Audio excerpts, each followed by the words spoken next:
Samajwadi party से जुड़े हुए मित्रों से कहना चाहता हूं, भारत की विरासत पर आप गौरव की अनुभूति नहीं करते?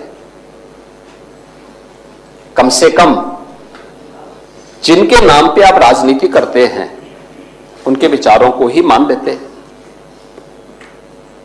डॉक्टर राम मनोहर लोहिया ने इस बात को कहा था कि भारत की एकात्मता के 3 आधार हैं, श्री राम, श्री कृष्ण और शिव शंकर, भगवान शिव।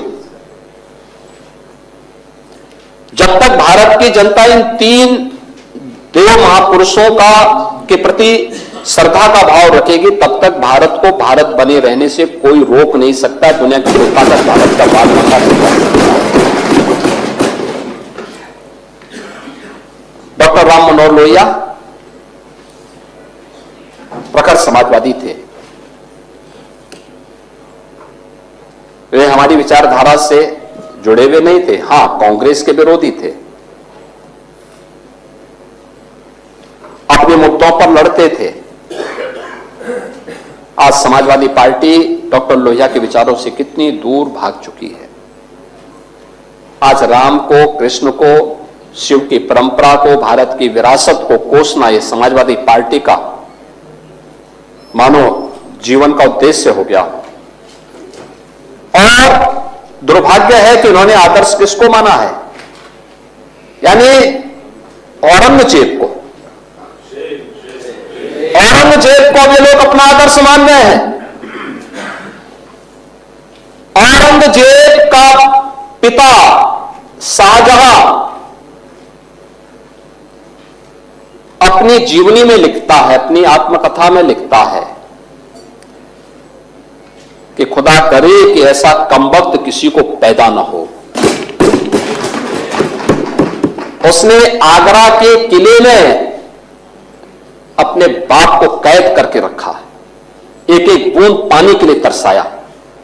और अगर इनको औरंगजेब पर गौरव की अनुभूति होती है तो ये लोग कम से कम पटना की खुदाबख्त लाइब्रेरी में जाकर के एक बार शाहजहां की ही जीवनी को पढ़ लें, देख लें, उसकी पीड़ा को देखें।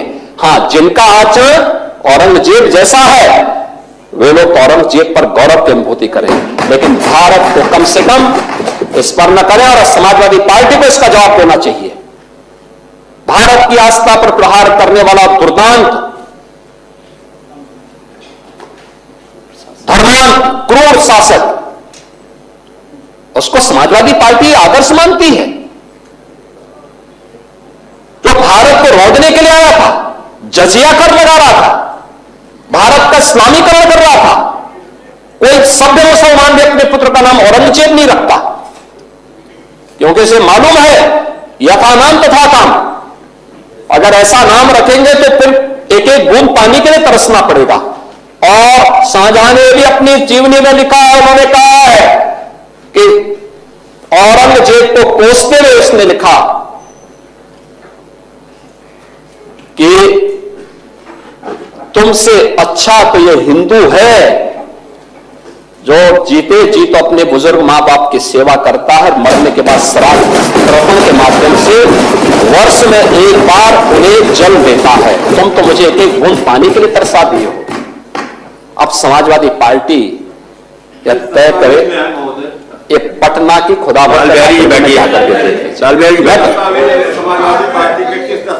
ये समाजवादी पार्टी का नेता, आपका विधायक घोषणा करो ना, उस कमबख्त को निकालो पार्टी से और उसको एक बार यूपी भेज दीजिए, बाकी उपचार हम अपने आप करवा लेंगे। जो व्यक्ति छत्रपति शिवाजी महाराज की परंपरा पर गौरव की अनुभूति करने की बजाय लज्जा महसूस कर रहा हो और औरंगजेब को अपना नायक मान रहा हो, क्या उसको भारत के अंदर रहने का अधिकार होना चाहिए क्या? और समाजवादी पार्टी को इसका जवाब देना चाहिए। एक तरफ आप कुंभ को कोसते रहे और दूसरी तरफ औरंगजेब जैसे दुष्ट और क्रूर धर्मांध मंदिरों को तोड़ने वाले व्यक्ति को, भारत की आस्था को निर्मलता के साथ रौंदने का कार्य करने वाले व्यक्ति को महिमामंडन करते हो?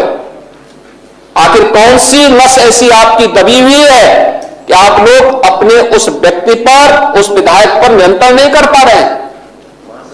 और इसीलिए मैं कहना चाहता हूं कि व्यक्ति के विचार अलग हो सकते हैं, मानव खंडन क्यों नहीं समाजवादी पार्टी है? समाजवादी पार्टी खंडन करे इसका। लाल बिहारी सुनिए, समाजवादी पार्टी को समाजवादी पार्टी को इसका खंडन करना चाहिए। समाजवादी पार्टी को इसका खंडन करना चाहिए और समाजवादी पार्टी को इसको बाहर निकाल देना चाहिए, निकाल देना चाहिए बाहर, या यहां बुलवाइए सम्मेलन में। उत्तर प्रदेश तो ऐसे लोगों का उपचार करने में बहुत देरी नहीं करता है।